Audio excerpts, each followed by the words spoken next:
Hello, everyone, and welcome to another episode of Tell Your Story. I'm your host, Todd Nesloni, and each episode I look to bring you a different guest who has encouraged, inspired, or challenged me in one way or another and bring them on to share some of their story in hopes that it inspires you to tell some of yours. I'm thrilled for today's guest, which is Merrit Jones. Merrit, tell everybody who you are. Hi, it's fun to be here. I am Merrit. I'm the current president of an organization called Student Voice. Home for me is South Carolina, Columbia specifically. And I'm heading into my fourth year at UNC Chapel Hill and Duke. But my main hat and a lot of my work in life center around Student Voice, which I'm sure we're going to dive into. So I'll hold off the specifics of that story until we get into it. Well, awesome. Well, I'm so excited to have you here today, Merritt. And, the first question with any guest that I have that I always kind of love to start with is, back at the beginning when you were a kid, what did you, and I know you're still kind of a kid. I mean, you're still in college figuring life out, but when you were younger, what did you dream you were going to be? And how does that align with your current goals of what you want to do? Oh, this one's funny. So I think I always probably after first grade realized I was going to do something with law or politics or policy. But in my first grade career show, I wanted to be a horticulturalist, specifically in golf courses, because I love plants and I love gardening and love being outside. And so that is what first grade Merritt would have told you. But I think from an early age, I knew that like politics, policy, Right. something around that was going to be it. And it just took longer for me to find my niche in education. So, so what are your ultimate goals now? I know you're in college right now. So what do you want to do when you graduate? What's your degree going to be in? So I'm making my own degree because I spent a lot more time outside the classroom than in it. And I looked up this year and realized I had not completed more than 4 classes for any major at either of the universities I attend, which led me with the option of creating my own, which is an ed policy and sociology major of like an interdisciplinary kind of degree. And so, yeah, what that looks like for the future is I hope just something where I'm in a position in the ed policy and the ed world, probably teaching in a couple of years, but then really just finding ways to continue to promote student voices and policy decisions in district, school, and statewide decision making. So there's a lot of uncertainty right now, and I'm just leaning into that and not trying to focus too much on where I'll be literally in May post grad. In the meantime, I'm just meeting folks and trying to figure out exactly what next steps will look like for me. Well, Merritt, you've mentioned you're involved with Student Voice, and it's an organization that I love. And so how did you get connected with that?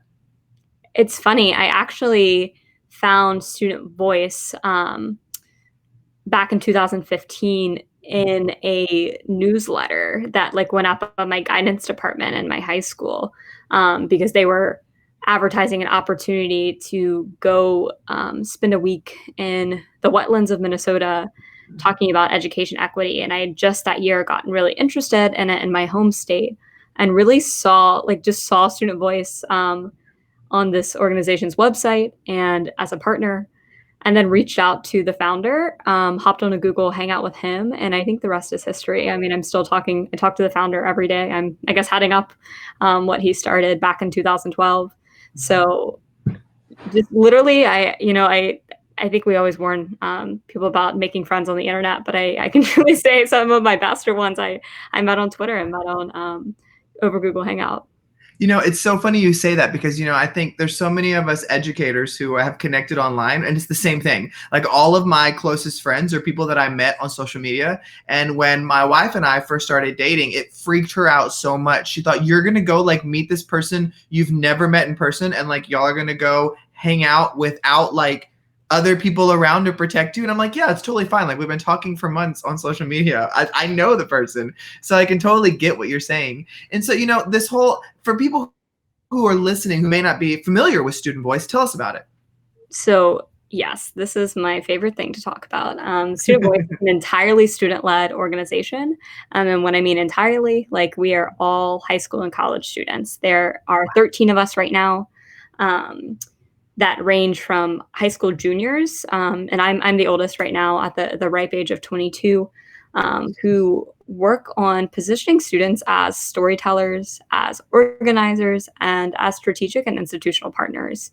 We run a series of programs that include a journalism fellowship where our program coordinators are training high school journalists every year in digital Wow. storytelling. We run an ambassador program where we're training and equipping local leaders with resources, including a stipend to do something really impactful in their school and community. And then we're opening up this summer in just a few weeks an application that'll include an organizing fellowship because we're watching so much incredible organizing work happen that we want to get money and resources in the hands of young people. But all this is really in partnership with a coalition that I'm going to hopefully get to share a little bit more about of other youth-led organizations in states like Kentucky and Oregon and Minnesota, and then up in New England who are doing similar work on a local level. So we do all this in partnership with them.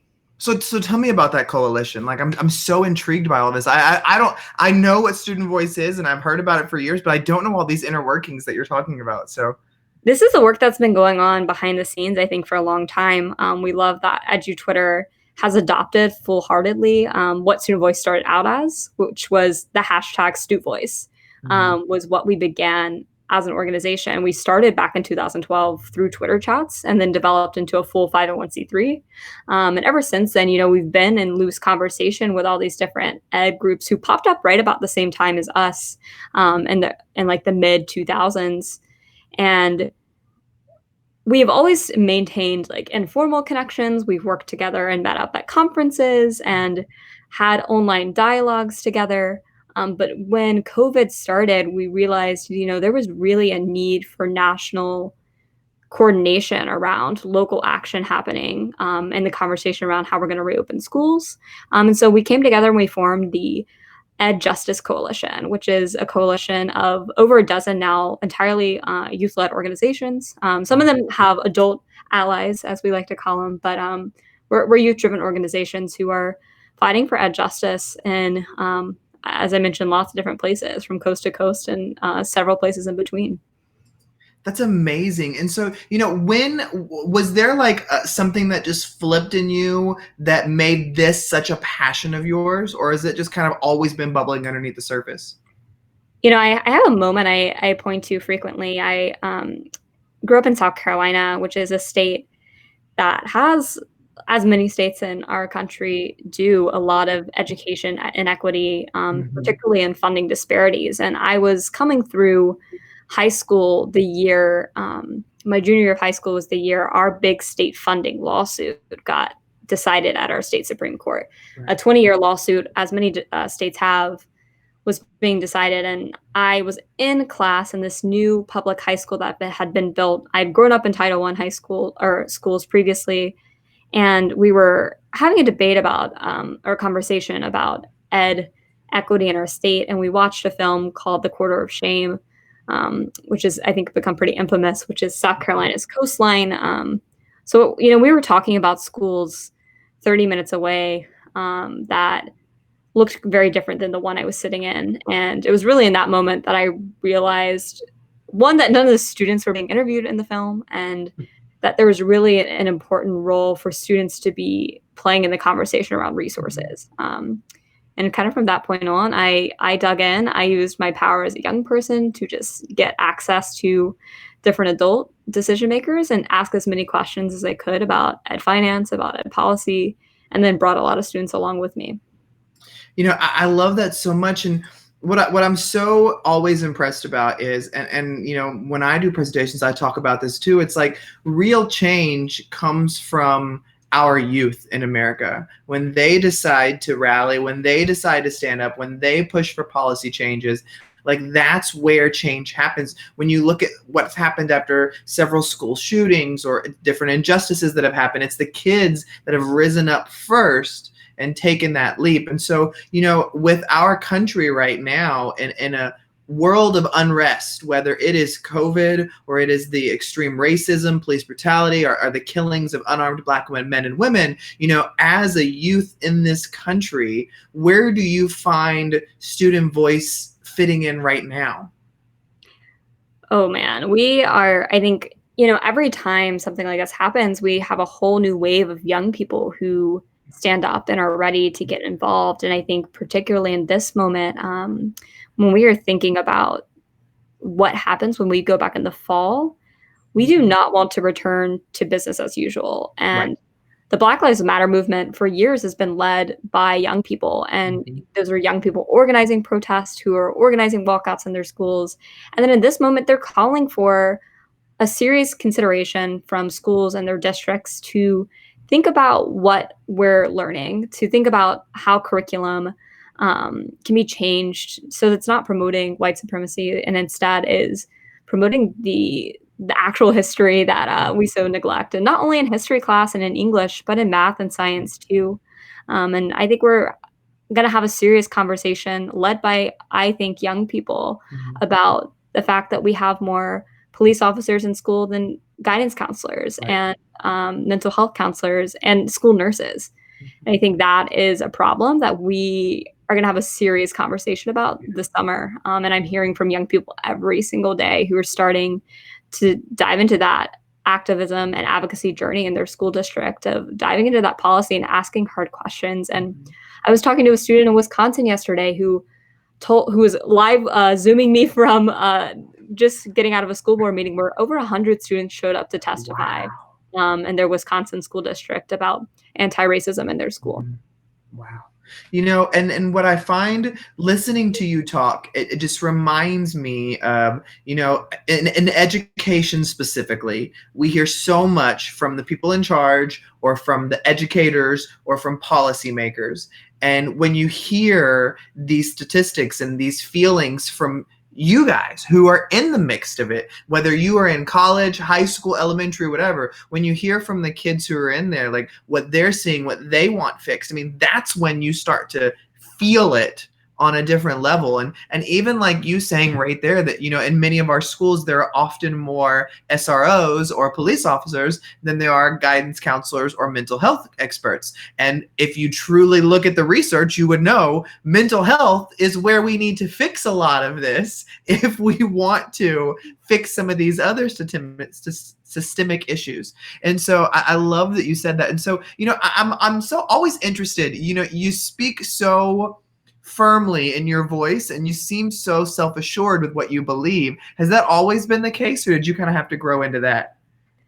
I think growing up in the South and growing up around politics, both of my parents ran for office. My introvert mother was a school board member, and my dad ran for our local town council a couple times. And I I think I've developed that, and I think a lot of that came from me doing the work and me spending time and having to be in spaces with adults where I'm the only young person in the room. And I think that brings me to a point about, there's a lot of people in edu Twitter and the ed space who look like us, who are white folks, and we make up the majority of the ed force, especially the teaching force. And I think a lot about lately, and always in my work, how we're bringing forth the voice not only of young people, because that's important, and it's a start, but Yeah. students who don't look like me, students who are being the most impacted by SROs and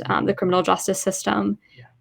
And that's really always my advice to teachers, administrators, and decision makers: is how are you bringing young folks not only to the table, but to um, listening? Because I think something I'm going to borrow from an organization we work with called Teens Take Charge is they say, we love student voice, but what we love better is adult action. So it really isn't just Mhm. about voice, it's about Yeah.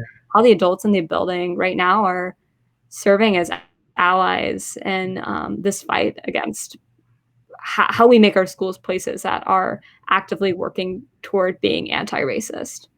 Well, you know, you said so many great things right in there. And, you know, as I'm sure you're aware, most of my listeners are educators. And so, speaking to them today, if they're looking to better amplify student voice, better listen to students' voices, where is your recommendation for them to begin with that work? You know, when I talk to teachers, I think one of the things that is so overlooked is, we have to ask students and teachers be in this together. Both of our voices are often neglected at decision-making tables where they need to be. And I think a great place for teachers in their own work without having to go to administrators to bring students in is thinking about when we go back to school, how are you bringing students into lesson planning? In your weekly team meetings, is there room to bring in a student to have conversations with in your faculty meetings? Yeah. Is there a place to build in student perspectives? And then, of course, just like in your own classroom, what are the ways in which you can get student feedback? The thing I'm hearing the most from students is a pandemic policy that we're calling pandemic policies we want to make permanent, is how much contact they've had with their teacher. It might be the first time they've texted a teacher or, had direct contact with a teacher outside of the building. And how do we make those permanent as we think about heading back in the fall in whatever form that takes? I think that is going to go a long way for teachers who are thinking about the best ways to engage their students. I think that's great advice, and I love the way you worded that. Finding spaces where students' voices can fit in, whether that's a faculty meeting or a lesson planning time or things like that, and inviting them in to be part of that. I think that's huge. Well, Merritt, if people are listening and they want to learn more about student voice, where can they go to get some more information? So I'm going to direct you to places. We are on Twitter and Instagram. I know lots of you all are heading over to Instagram these days. So follow us at stu_voice. Okay. And then we recently launched this Ad Justice Collective I've been talking about, a campaign we're calling Move School Forward, which is 10 student crafted principles to think about reopening schools. And so those you can see at moveschoolforward.org and also on social media at Move School Forward. And that's a place where you can sign on as an individual, send to your principal, and really just engage folks in a conversation. We have one directly that is targeted at teachers and the work we have to do as teachers and as students. So I'd love for you to check out both of those spaces for resources. We share resources for educators and your students to be sharing out. I love that. Well, Merritt, as we close out today, one question I always love to end these conversations on is, if people were to walk away with one thing today, what would your one thing be for them? Oh, it's got to be student voice. It's, I think, just challenging teachers, especially in this moment. I've been thinking a lot about my own team is like moving at the speed of trust and how schools and classrooms, like, no one has the answers right now. And so taking time and space to build relationships with students that are built on trust are going to really set us up to really make sure we're not going back to business as usual this fall, so that students and teachers can be partners in advocating for what we both know it can be a more equitable system when we head back. I love that. Well, Merritt, you are doing incredible work, and I was so excited when you agreed to come on today. So thank you for being on Tell Your Story. Thank you so much, and thank you for bringing on student perspectives, and I hope you'll continue to. Yeah. And thank you so much for everybody listening or watching another episode of Tell Your Story. Remember, you can check out past episodes on iTunes, Spotify, SoundCloud, YouTube, wherever you get your stuff, it's there. I hope today's conversation with Merritt has encouraged you to get out there and tell your story, because every story matters.